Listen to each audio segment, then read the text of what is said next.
So, hello, good morning to you all. I just have to find some different light in here because this is a bit too much, I guess. Maybe it is.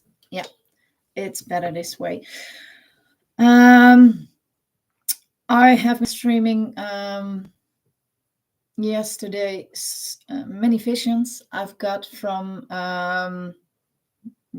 the end of 2023 until now. I just have put it out because when you are a believer, let's tell a bit about the difference between a believer and a non-believer. I think I was born in the Netherlands, and it's near to Belgium, and it's near to Germany, and it's in Europe. It's a small little country near to the sea, and the next land across the sea is the UK. So maybe you know the land of tulps and molens, Amsterdam maybe, and you think it's the land where everything is possible. Nowadays, it seems to me that in every country, everything is possible.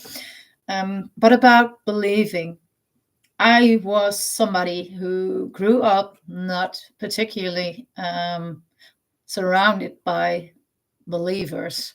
My parents, my mother was a Catholic born from house. That was the belief where she was born into, but didn't do any active thing about it. Her mother did. My father was Protestant, but didn't do anything about it either.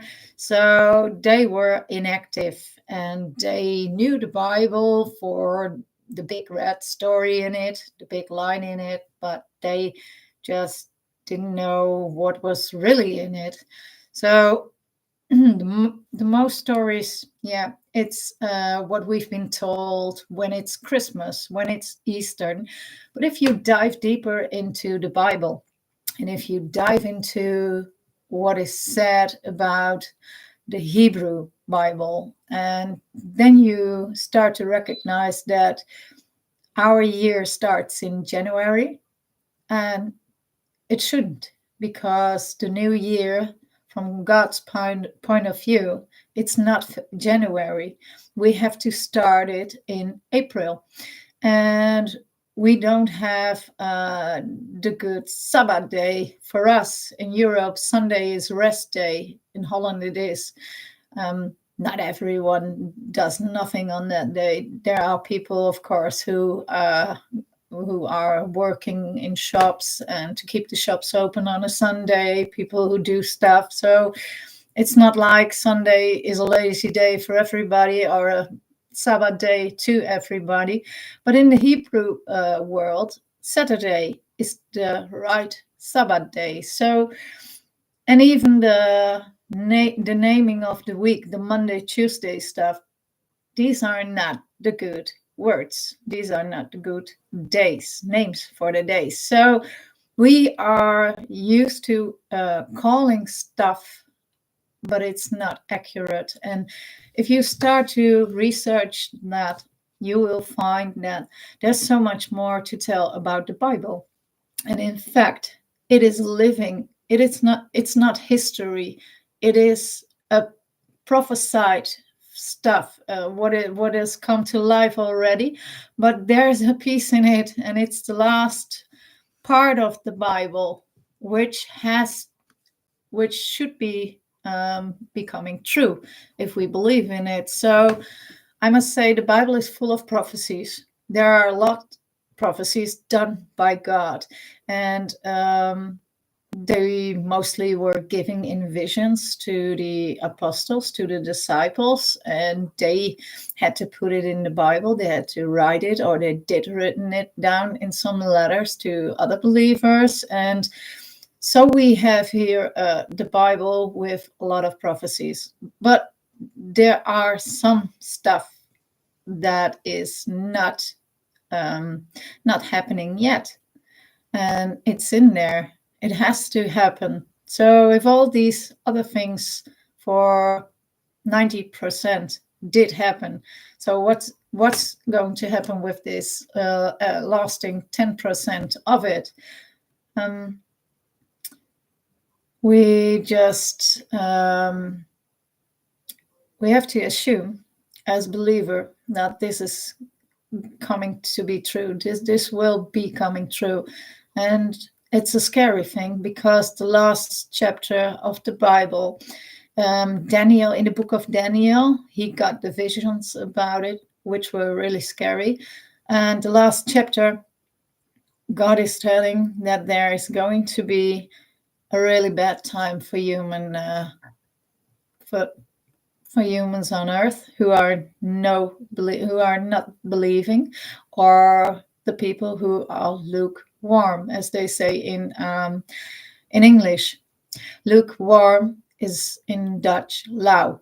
That means you're neither cold, neither warm when it gets to your belief in Christ and in God. So if you were raised with the knowledge of the Bible, and let's say you pray every day before you eating your meal, because that was what your parents did every day, and you took that into your own family, and you did proceed with that in your own family, that's a good thing. But it's a lukewarm thing if you don't have anything more deepen into your belief and relationship with Jesus Christ. Because when you're only praying for your meal and thanking some God with which you don't have any relationship with at all, it will be too less. And God will say to, when he comes down, Jesus, when he comes down to earth, he will deny you. He will not take you into his kingdom, because he will say, depart from me, I do not know you. And that's because that's where the last chapter is all about. We have to know God, but God has to know us too. And as in any relationship, you can't just be thinking it's all coming from God. When he wants something from me, he has to call upon me. No, God is waiting. And I have learned by research how people deal with the relationship in God. It's like chess. It's like playing chess. When you do your part, you wait, and God is on the move, and then you're back again to give a move away. So you can't just sit down in a passive way and thinking, if God is real, then he will come to me. Maybe he will, but most likely he's waiting for you to set a move. So you can pick the Bible, and you can start reading, and you can start watching online Bible studies, as I did. You can watch the movie of John, the Gospel of John, on YouTube. It's a good start, I guess, to see what has happened, what were the surroundings, and it will visualize the part of the Bible which is very important, I guess. There are a lot of books who were put in movies, so you can see as many as you like. But the time, if the end time is near, and something about this year is off, way off, and I never had this feeling before. I just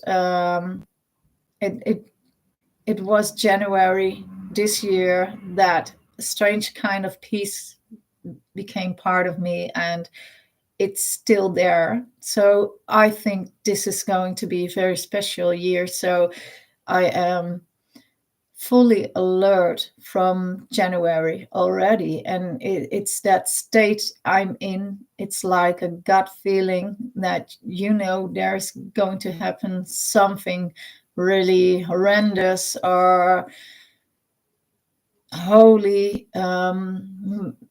I think both of them maybe in the same time. I don't know, but there's really, I think there's something going on in this year which is strange, because it's not only me who's feeling this kind of weird. It's that gut feeling that most Christians who are not lukewarm, but who are passionately about their relationship with Christ, who have this feeling also. And I think that the solar eclipse, which is on April the 8th, is a special date to remember and to focus a bit on, I guess, because it's a very, very special date. I, sorry, I told it in my visions as well. It's the beginning of the year, of the Hebrew year calendar, so it is very more accurate than our January is, because that's false. We have been put up with many false things. So I think we're almost living in a world which is where we face so many things which are made up, and that's why there's something like a kind of an awakening that is happening in the majority of people now in this year, as if it was foretold to be this way, that many people face this and they questioning now the reason of existence, and they research stuff, not only the existence of things, but also governments. Why are they doing what they are doing? Why is this migration stuff, these immigrant stuff, why is this still a problem after facing this problem for more than 25 years? Because nothing has changed. I worked in the system when I was 18 years old. I did make breakfast for them and lunch for them, and I thought that was a good thing to do, and in catering. And when I did that, I was spoken to as a pig, and I thought, how can it be? Those people who I make this for, who I work for, doing this for, those are refugees who should be happy with what good bread, etc.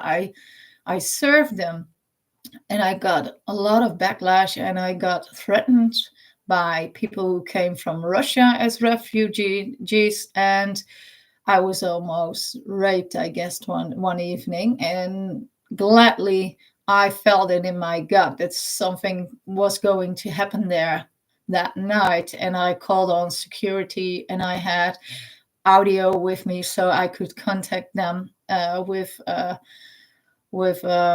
yeah, we call it a portaphone, like walkie-talkie, and that was my angel, my saving angel, my safeguard, I guess, that night. And after that, I pulled the plug out, because immigration is something which I have seen throughout my life in many forms.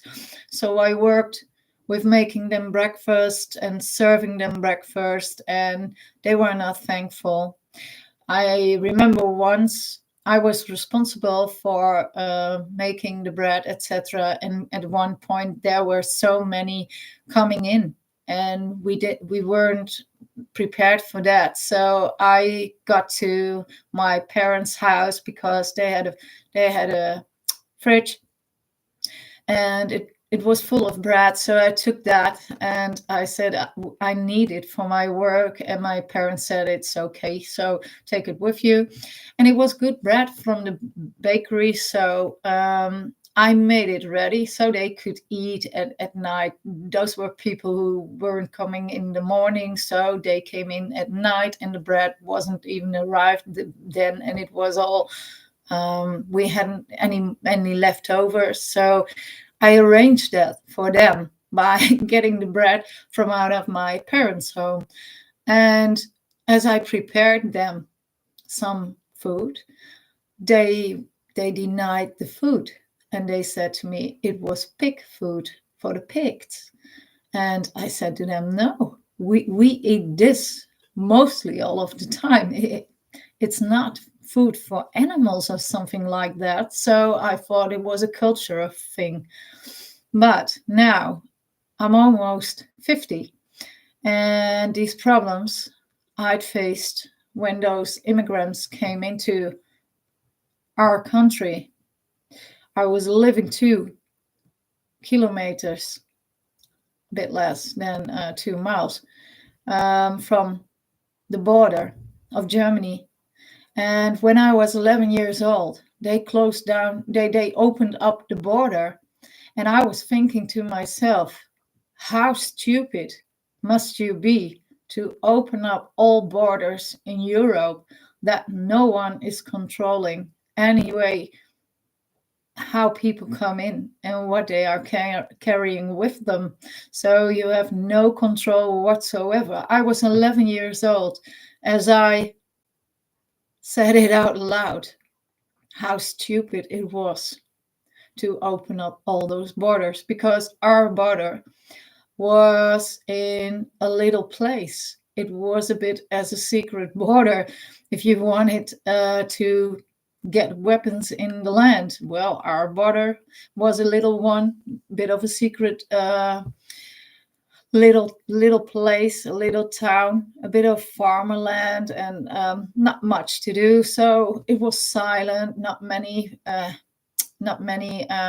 people surrounding it. So you could very easily get over this border with all kinds of threats. So 11 years old. And then with 18 years old, I served the so-called refugees, who I thought were very, very not refugees at all, because they were, unthankfully, they were rude. And I always thought back then it was a culture thing. But then I came to work as a police officer for many years. And in the first years, I was a puppy, and my boss told me I had to go to a migration asylum center. So that's the center where they came in, and they have to ask for asylum. And when they came in, there was a big stream. Just like now there's a crisis, back then there was a crisis too. I think I was 19 years old, just after the asylum where I worked, where they would put the migrants who ought to stay for a little while before they got into their houses. So there was my breakfast work. But then as a police officer later on, must be 20, I guess, I was put to work there, and I hated it because there were people from all over the place who came in with TBC, who coughed, and nobody did warn anything.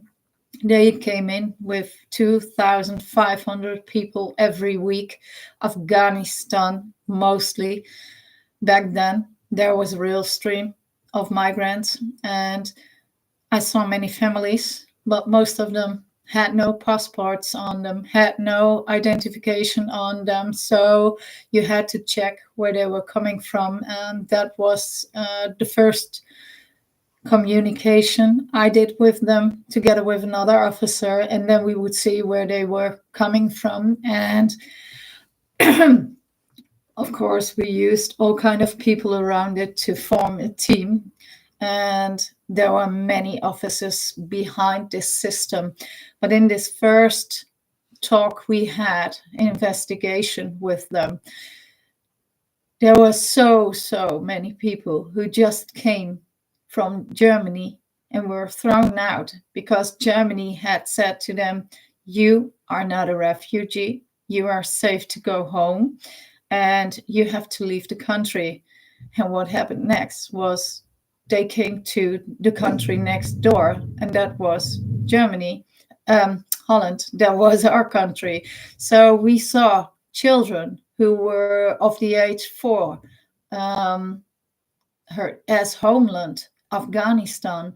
But when I asked them in Germany to take off their coats, it was wintertime, they just took out the code. They used to get, they recognized the language Germany already. So that was an indication that most of them came from Germany. So they had been in the system in Germany. They had been on the taxpayers in Germany, and they were not refugees. And they came in as well and started the same tax paying costs in Holland. So that made me see the whole immigration, the whole migration system as something that didn't work out very, very well. There were many, many problems we were facing back then.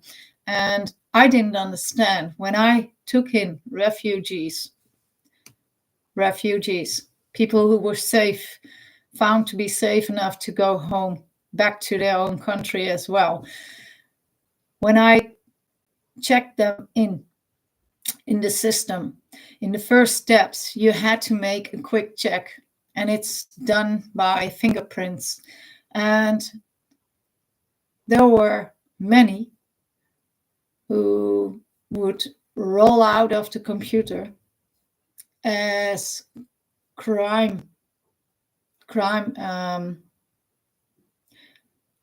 they had been already been arrested in the other countries for doing many crimes.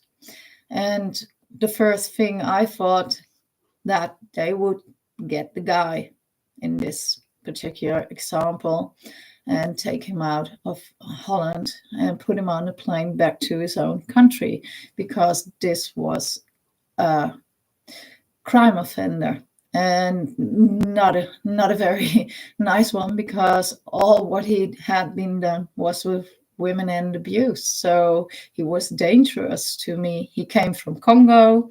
He looked at me in a strange way, and I was very young, but I already had this gut feeling that I still have, and I found him dangerous. And as I did the fingerprint quick check, the scan, it came out very, very quick that he had many sex offenses on his name. So this problem of him not taking back on a plane right immediately, this is already 25 years old. Then how can it be then that we are still facing the same problems 25 years later? And all these people who were in the asylum where I worked back then as a police officer, as a puppy, and I saw even that many things, many people were, as with my breakfast service I did for them, unthankfully for what they got on the asylum center as well. So it wasn't that only the culture was making them different than us, it was the unthankfulness in general line I saw then. So as a police officer, I couldn't talk about this in social media, and social media wasn't even available as it is yet. But now I'm out, I can say whatever I think about it. I hear from, we have a government in it with Geert Wilders. There are people who find him very radical, and he has been reading examples people gave him in letters about the problems they face in certain towns in Holland about migrants. And they just told him in letters that people who had been helping those people, those refugees, and all people with good hearts and good intentions. And at the center, they were given, where they helped, nearly new jackets. But when those people arrived and they were handed out these almost new secondhand jackets, they just said, they denied it. It wasn't new. So I think there's something going on in the expectancy of what they can get. And I think it's about denying everything you don't want to have. And we have here in Holland, we have poverty as well. We have families who don't even can buy a jacket when it's winter for their children because it's too expensive. We have people who can't heat their houses anymore because of the gas prices who were going up sky high, and most houses have have gas installations to heat their houses all around. But when these prices hit the roof, they all had to see how they turned it off and get any replacement for that, get anything in place for keeping it hot, keeping it warm enough. But many people had to suffer in those days. So these migrants get away with a lot of stuff that normal working people or single mothers or sick people can't even afford. And that's what makes it hard, because people see it now for what it is. And it's like all these things from 25 years in this system of governments, and it's not only in the Netherlands, it's in Germany as well, it's in USA. You see it's rising and rising, all these problems, because we had 2,500 migrants every week to check in. So I know what I'm talking about. I have seen them and I could judge them as well with the stories they told me. I have 2.5 years worked in with this migration center. Every day I was in for 8 hours, and in all these years I only could recognize 2 stories which were to me real refugees. There was a girl from China who had a baby in her womb, which was a girl, and she wanted to stay alive with. She wanted to stay the kids. She wanted to save the kid's life, because in China there was some law that girls should not live as babies. There were only boys allowed. So she saved the life of the baby. So to me, she was a real refugee. And the other story was an Afghanistan family with a lot of kids, and they came in. And as usual, really, 99% hides passports, identification, etc., somewhere outside or with friends, and leave them behind. And they get to the center so that authorities, government doesn't know who they are, don't know where they come from. They can't be searched back on where they have been already in Germany in the system. So they do that all on purpose. And these Afghanistan people, this family, was thankful. The Chinese girl was too. That's a big difference. And I only seen this twice in 2.5 years. And with every week, 2,500 people coming in. So I've seen a lot of people coming in.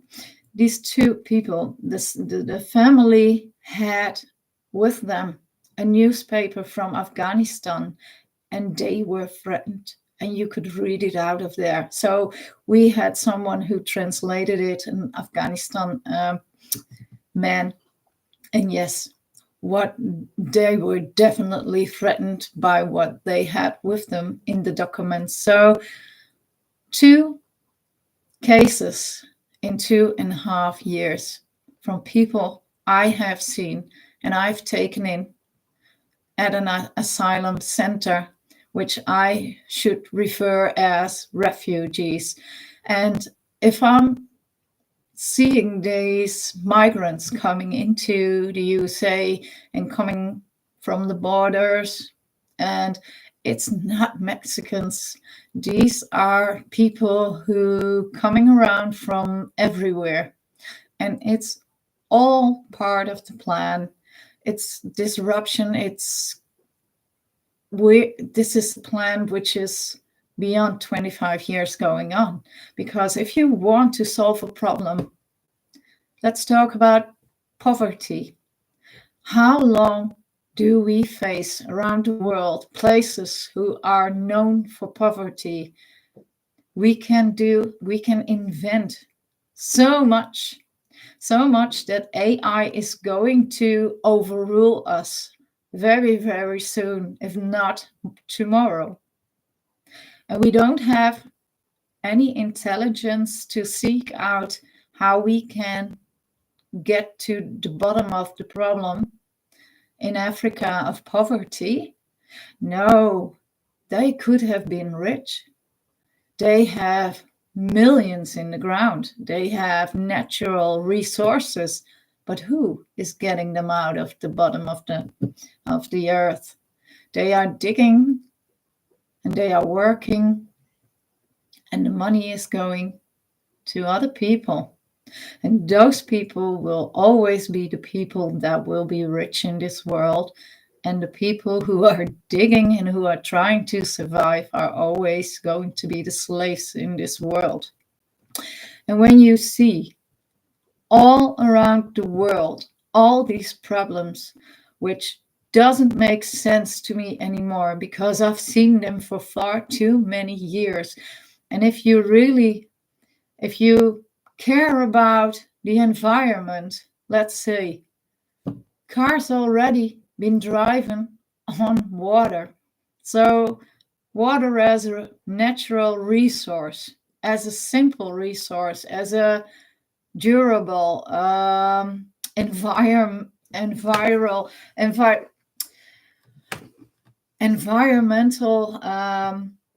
non-taxing fuel sourced. Why aren't any cars built and drive on water? I know a university here in Holland, Twente, has made Formula 1 cars with it. So, or two Formula 3 maybe cars, but they can make speedy cars as well with them. So why haven't we got water cars instead of electric cars? Because the lithium batteries are going to be the next problem.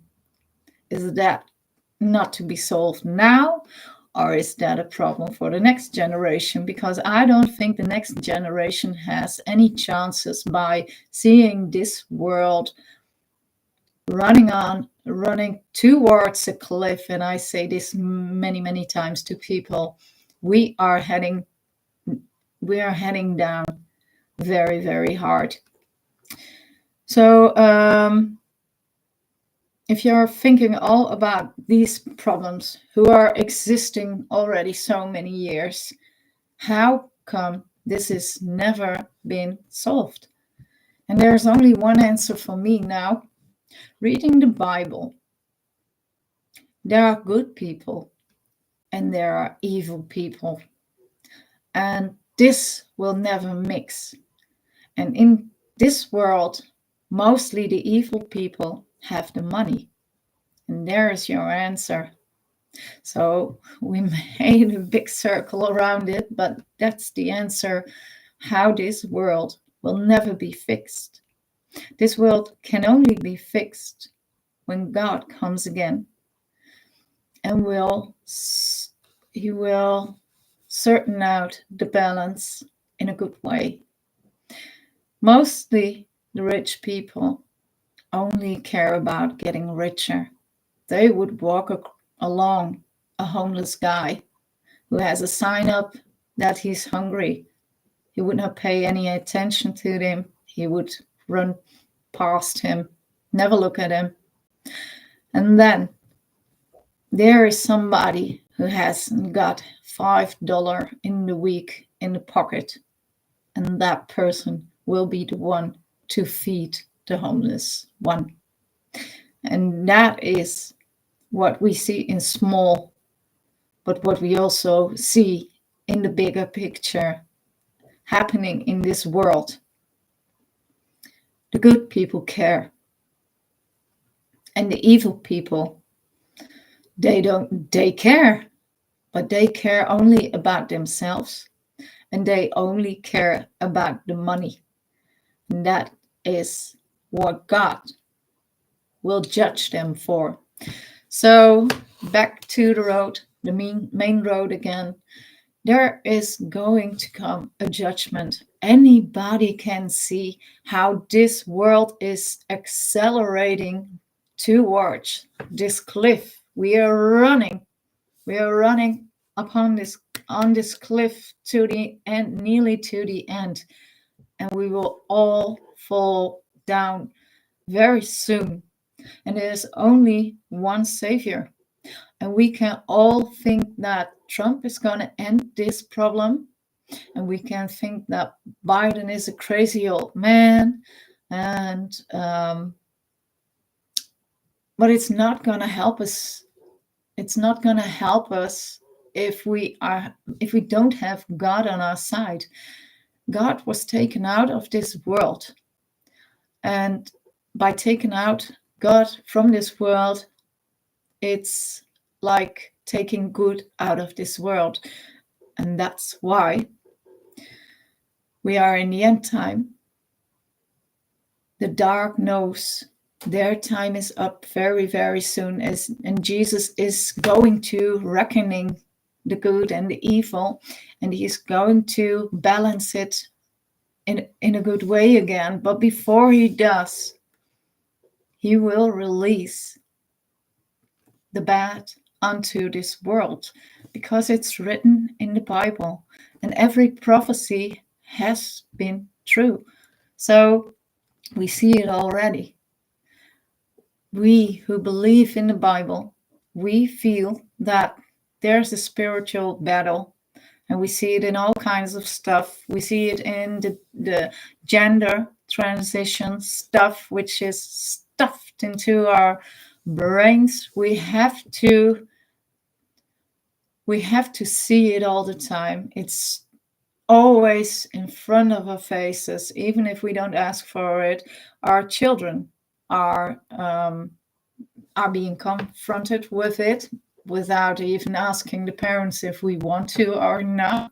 And many Christians are not happy about that. And you can say, well, it's old school, they are old fashioned. No, there's morality in this world, and there's evil in this world, and morality. And that's the first thing on the sexual side of humankind.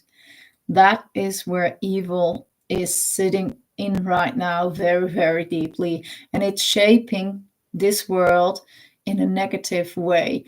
So when God is erased from our table, when Bibles were stuffed away in the cupboards, and God was taken away from within the governments, etc.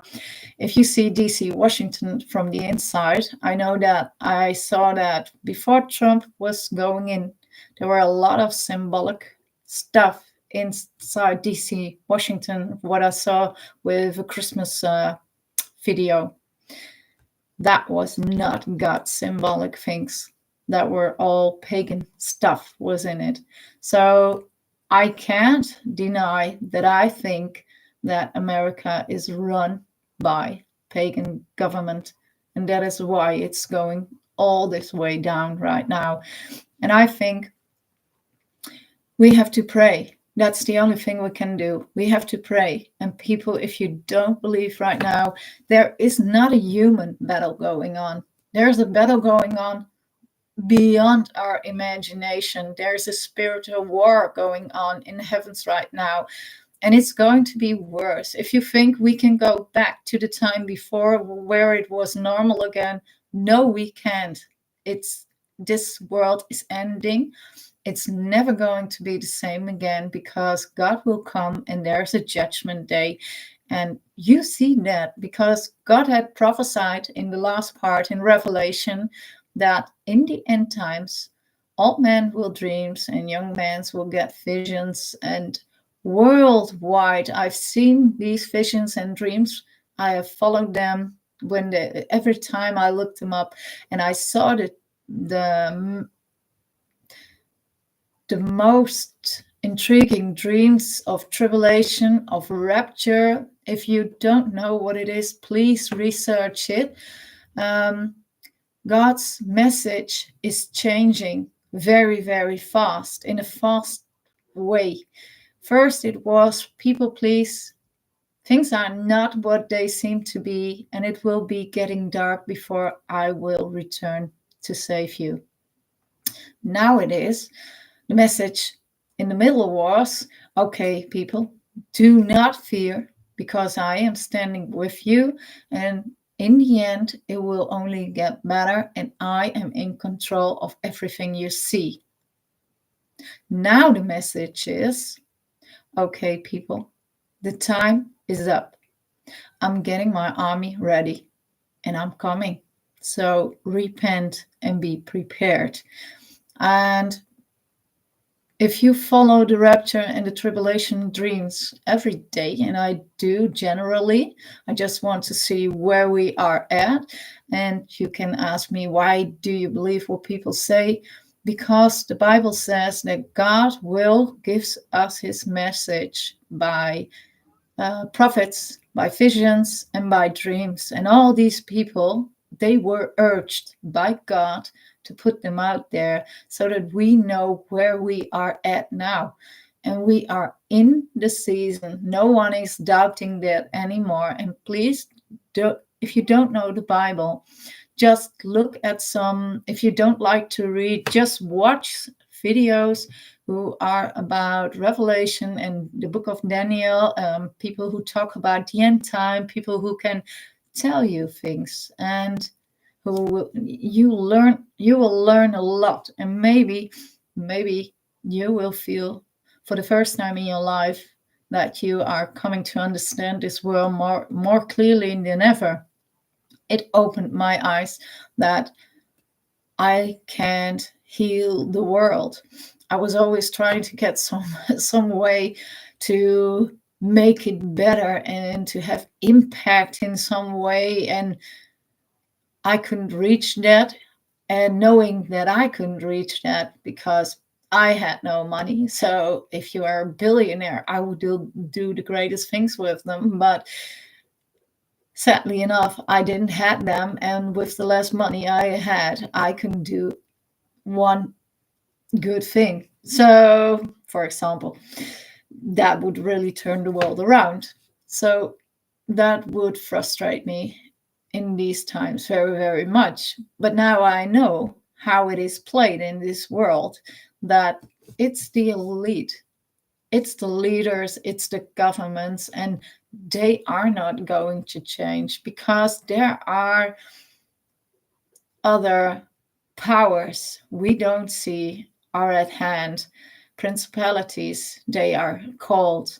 They will use their force to not getting this good, healthy world, which I would plead for.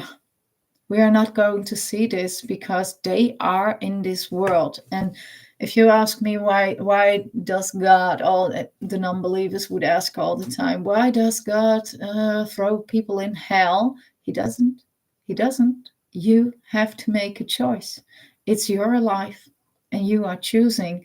And he has given you many, many opportunities in your life in which you would have seen people talking about the Bible, or him, or teaching you a little bit about the Bible, or you were in church, you were approached by somebody, by a friend or so.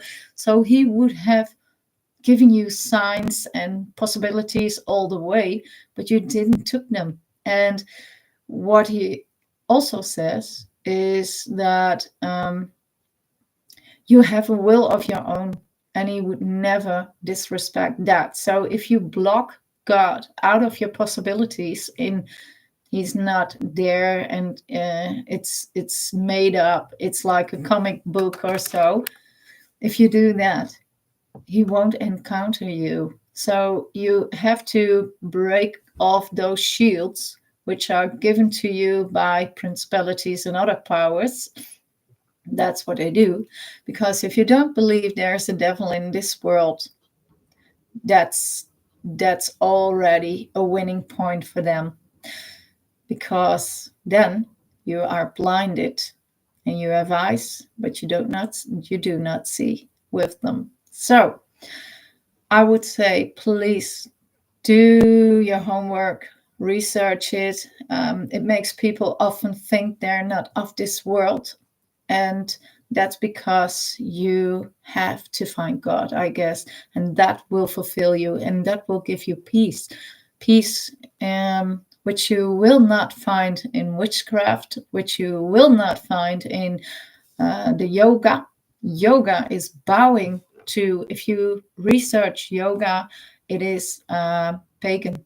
It is bowing to, I guess it is, I don't know for sure, but it's a goddess. And I don't know if it's Shiva or it's another goddess, but it's pagan. You are bowing. It's not stretching your arms and legs in a gymnastic way. It is bowing to another god, and God does dislike that very, very much. He doesn't like idols, idols in his world where if you bow to an idol other than God, he dislikes that very, very much. You must, maybe you know the story that Moses went to the mountain to talk with God, and it took him many, many days.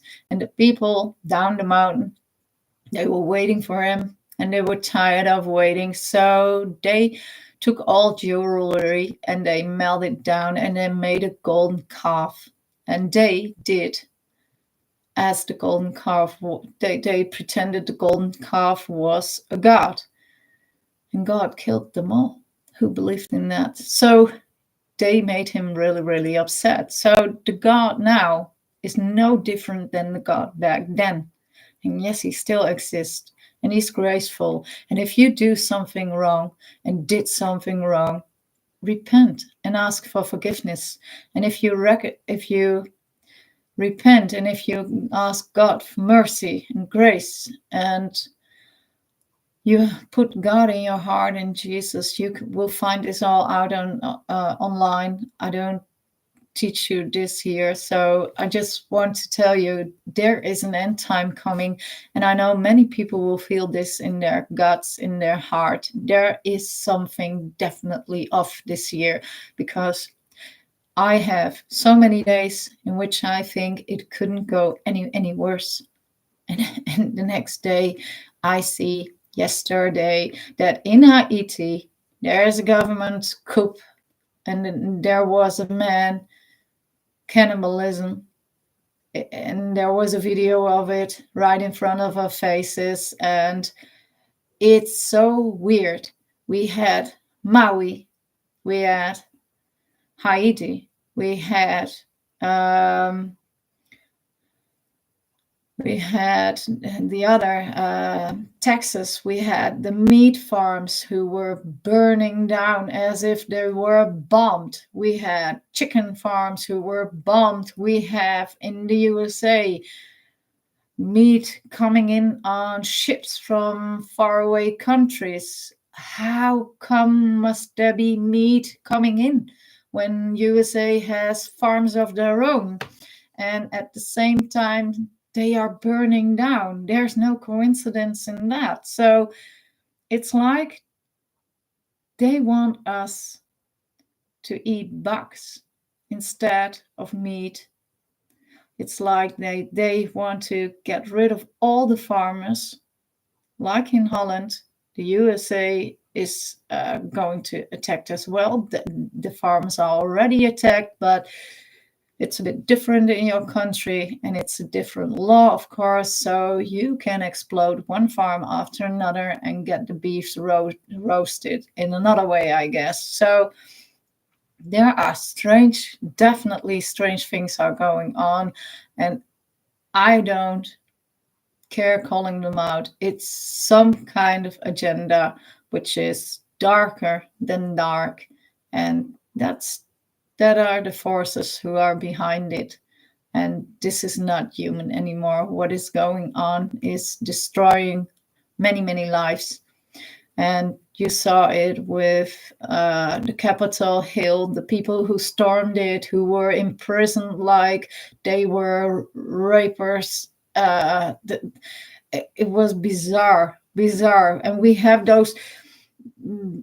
I don't know how you call it in the USA, but we have in Holland a government as well who is looking away when a certain type of groups are breaking the law. And if the farmers are breaking the law, they get arrested real quick. So there's something really off, and there are powers. There are powers, and we don't see them. We don't know them, but they are in this world, and there are forces behind them which are very dark. So I think we are stepping deeper every day in a world which is not to be trusted. And I think many people feel this with me, and that is why there's growing a resistance, not only in the Netherlands and not only in the USA.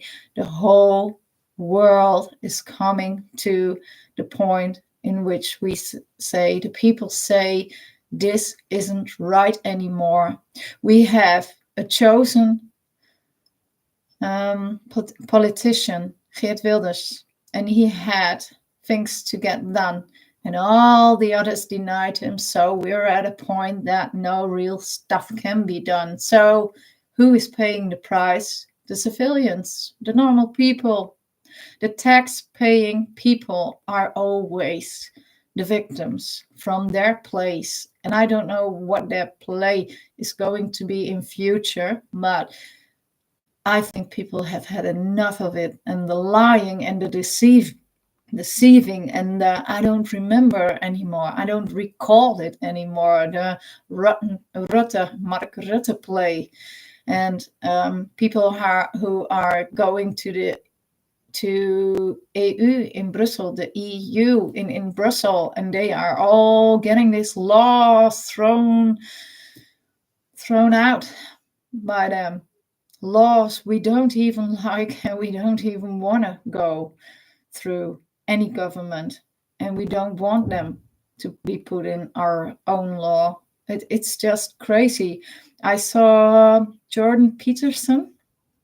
He was talking to those parents which hadn't been seen. Their child was saying, I am suicidal, and I've took some pills, and it was proven in the hospital that it wasn't even, she wasn't suicidal. She hadn't done anything, and she was just lying. But the child said at the moment at the emergency room, and I think that was probably the most terrible moment to say it, that the parents didn't accept her being in transition and being called boy instead of Leo instead of Jennifer. So she really did there something to put her parents aside. And yeah, the youth system, the protection in the USA, they came up and they took the daughter away, and they haven't seen their daughter for many months, and they don't even know if something is done to her, if the transition from a girl to a boy. And we are talking about a child who is 14 years old. So these laws who are being put there, when we all look at the farmers, when our land or country is in fire in some other way, if there is a explosion from some other kind, there are governments who are using that time. When we look to the left, they are working at the right to get laws inside our government, our country, that will destroy us in the end. And there are a lot of laws that we don't even know of, which are already done and which give them full assessment to parenting and to the children, of course, because when you got the children, you can do anything to them. And what I saw also is re-education. I saw this in the reaction from the You know that Trump has this fine, and this dark big lady is talking on the TV, Letitia, and she has been booed by firearm workers in New York. And she wrote out a letter after that she is going to have a talk with them, and they have to come forward to boo. The one who booed had to come forward, and they will investigate who was booing. And it's bizarre because there was a line in that letter that told the firearm workers that they will get education. So we are going to a Chinese system that if you don't match up with what the government wants you to be, then you are going to come in a communism system that will teach you how to behave as a civilian, so as a tax-paying slave. And it is knowing that USA has some conspiracy, not a conspiracy. It is seeing as it has been. It has been shown as a conspiracy, but I don't think it's a conspiracy anymore. I think China has a big long arm into the USA, because when I see those words of re-education, it's Jordan Peterson in Canada who had the same stuff going on. He had to be re-educated because otherwise they would take him his job, and he couldn't do his job anymore, so he wasn't certificated anymore, I believe. And these firearm workers who are just booing at somebody, Letitia, the freedom of speech, it's in the First Amendment in America, I believe. So it's bizarre, these things, and every day it is getting worse. So I think you have to know this isn't a war between humans anymore. This is much, much deeper. And I hope you get to see that the Bible is in the end the true thing. And you have to be rescued. If we are in the end times and you don't have a relationship with God, he will say to you, when you recognize him, and most of us will recognize Jesus, and the majority will call him out, and he will say, "Depart from me, I do not know you." And then you will be left on hell on earth. It will be hell on earth, because God has his protection here. He has his hand on over the USA and over all the world. When he takes that away, the devil is reigning the world. You must know that. It's the devil who has this evil world, and who reigns it. But God protects the people who believe in him. So you want a better life?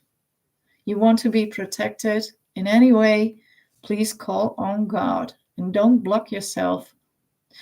Get those shields off who were telling you that God is a fantasy or a fairy tale. It isn't. But yeah, I know for sure we are going to see a lot more.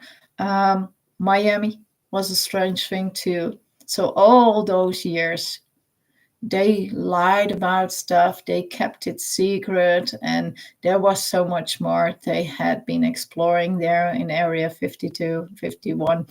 I always get them mixed. And now they are coming out very, very much in the open, I think, because there are people killed for it. More than one. There are researchers who were in this system of Area 51, and they were suicidal, and they died of it, so they say. But in the end, if all people from some part of research system do take their own lives, it's a bit strange, and I don't believe it. So it isn't trustworthy anymore when you research that.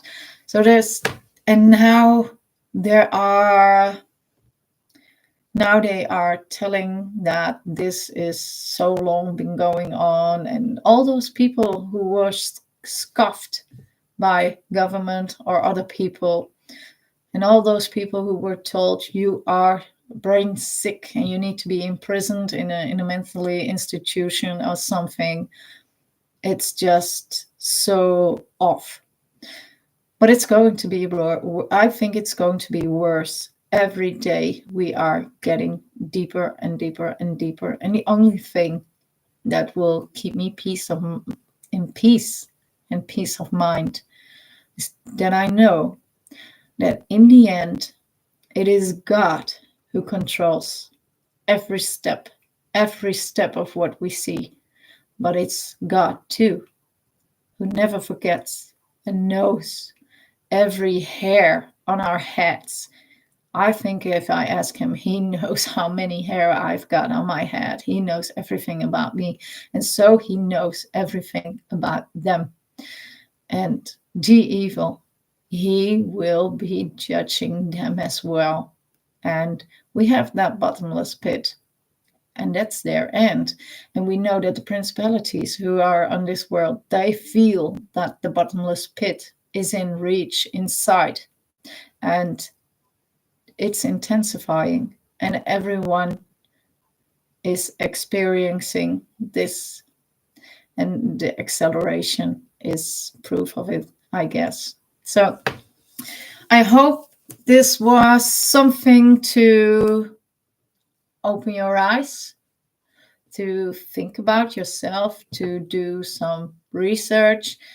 The temples all over the world, the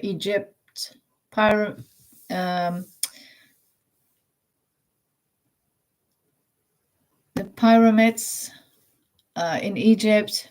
There was never a pharaoh who lay in the grave there.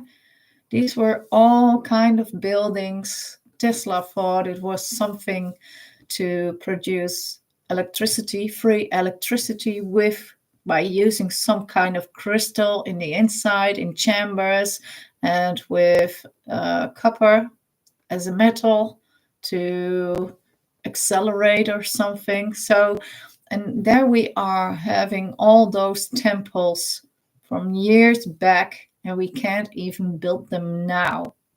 So there must be some kind of humanity back then, some kind of civilization which was so very smart, outsmarted us way before. And so they had to be living there. So our whole history book, it doesn't, the evolution theory, I don't buy at all. But as a believer, you don't, because you have to see phases of evolving, and we never saw them. Yes, they painted an ape and then a human, but I don't think that way. I don't think that way at all, because it wasn't that way. We have seen fish from 2,000 years ago, and those fish are signed up in books, and those fish are still the same. If we look in South Africa, we can see them nowadays. So if there was any evolving material in the phases between, in the stadia between, from then till now, we would find them, but we didn't find them. And that was the evolving evolution theory isn't complete. They left stuff out. They just say we evolved from animals, from apes, etc. But they left out that there had to be proof from any stage, from the beginning until the ending of the evolvement the animal had. But they left that part telling you about out of the story. So everyone thinks maybe the evolution is a theory and it's true, but it's just a story which isn't complete. So we are missing things. And those temples, they tell us a very different story. They tell us there has been we are outsmarted by a civilization 2,000 years back, and they could build stuff we can't even build nowadays, and we don't even know how they build it. So think about that when you think about evolution theory. There was some kind of desert in which they found some kind of metal combination with which wasn't even known to us years and years later, but they dated before because the things they found there was dated before as a civilization. So those metals couldn't even exist back then. I think it were copper plates or something like that, or bronze even. So it doesn't match. The story has holes in it, lots of holes. And if you are, I think the whole wide world and every science and stuff about it is like a puzzle. And if you're putting out the pieces together, and I still got lots of holes, but I think there is so much we can learn from the Bible if we take the Bible as truth. And I had God next to my bed. So I know I don't have faith. Faith is believing that God is real. I saw God next to my bed and I felt love. That love we don't have in this world. This was a love which ran through my body as one big power. It was like being electrified or something like that. It was that big. We never are to feel that in this life. Only when God comes to get us with the rapture, and then we will feel that. And that's why we will see Jesus, because I think we will be drawn to that love that we feel, and we are going to search for that automatically. So God is real. I don't have faith. I don't have to say I have faith, because I know God is real. I saw him. I spoke to him, and he told me stuff. Some I remember, and a little part of it I don't remember. And I started to think about that a few days ago, and I thought, okay, he doesn't want me to know that.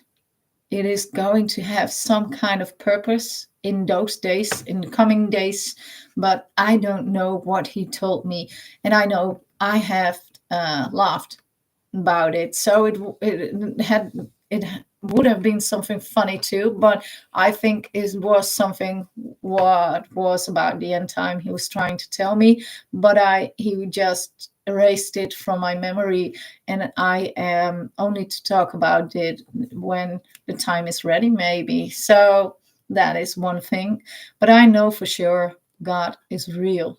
So I hope this is way longer than I thought it would be, but I hope that the one person that is seeing this and is that this is helpful for, I hope that I can bring him to God, to the Father, and to the end times as well, that you are saved and your family can be saved as well.